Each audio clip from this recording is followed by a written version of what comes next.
উদারপন্থী রাজনীতিকে সরিয়ে উগ্রপন্থী রাজনীতি নিয়ে আসার ষড়যন্ত্র চলছে বলে মন্তব্য করেছেন বিএনপির মহাসচিব মির্জা ফখরুল ইসলাম আলমগীর। সকালে জাতীয় প্রেস ক্লাবে ফাতেমা সালাম রচিত রক্তাক্ত ঝুলাই বইয়ের মোড়ক উন্মোচন ও প্রকাশনা অনুষ্ঠানে এই মন্তব্য করেন তিনি। মির্জা ফখরুল বলেন, নির্বাচন না হলে ফ্যাসিবাদের ফিরে আসার সম্ভাবনা বাড়বে। আরও জানাচ্ছে শরীফুল ইসলাম। জাতীয় প্রেস ক্লাবে ফাতেমা সালাম রচিত রক্তাক্ত জুলাই বইয়ের মোড়ক উন্মোচন ও প্রকাশনা অনুষ্ঠানে প্রধান অতিথি হিসেবে যোগ দেন বিএনপি মহাসচিব মির্জা ফখরুল ইসলাম আলমগীর। এ সময় মির্জা ফখরুল ইসলাম আলমগীর বলেন, যথাসময়ে নির্বাচন না হলে ক্ষতিগ্রস্ত হবে জাতি। মানুষকে জিজ্ঞেস করলেই মানুষ বলে নির্বাচন হবে তো। এই যে একটা শঙ্কা, আশঙ্কা এবং এক ধরনের আপনার হতাশা এসে যায় যে হবে তো।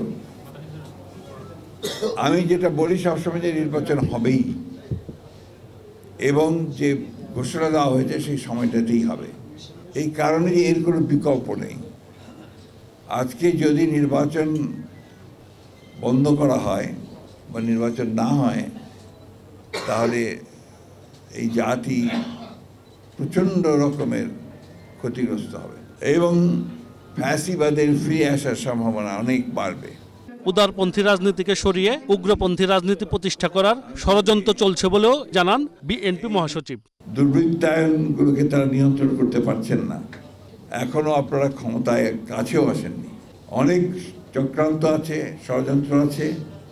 সেগুলোকে ওভারকাম করে আপনাদের ঐক্য দিয়ে, আপনাদের ভালো কাজ দিয়ে আপনাদেরকে কিন্তু জনগণের কাছে যেতে হবে।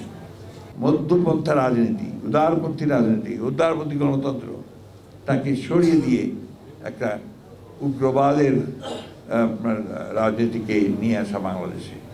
অনুষ্ঠানে বিএনপির ভারপ্রাপ্ত চেয়ারম্যান জনাব তারেক রহমানের উপদেষ্টা ডক্টর মাহাদি আমিন বলেন, জনগণের ম্যান্ডেট নিয়ে শুধু রাষ্ট্রীয় সংস্কার না, প্রত্যেকটি সেক্টরে সংস্কার করবে বিএনপি। আজকে আমাদের যে গণতান্ত্রিক আকাঙ্ক্ষা, আমরা সংসদীয় গণতন্ত্র আবারও চালু করতে চাই। সেই সংসদীয় গণতন্ত্র কিন্তু দেশের যেভাবে খালেদা জিয়ার সময় বিএনপি সরকারের হাত ধরে শুরু, যে তত্ত্বাবধায়ক সরকার আমাদের সবার গণ আকাঙ্ক্ষা, সেটিও বিএনপির হাত ধরে শুরু। সুতরাং ঐতিহাসিকভাবে বাংলাদেশের সংস্কারের জনক বিএনপি, বর্তমান বাংলাদেশের সংস্কারের ধারক বিএনপি, এবং ইনশাআল্লাহ গণতান্ত্রিক বাংলাদেশে জনগণের ম্যান্ডেট নিয়ে সংস্কার বাস্তবায়ন করব। কয়েকটি রাজনৈতিক দল মিথ্যা প্রচারণা চালিয়ে বিএনপিকে হেয় করার চেষ্টা করছে বলে জানান বিএনপি নেতারা। আমাদের ভারপ্রাপ্ত চেয়ারম্যান জনাব তারেক রহমান। Shariful Islam, Asian television, Dhaka.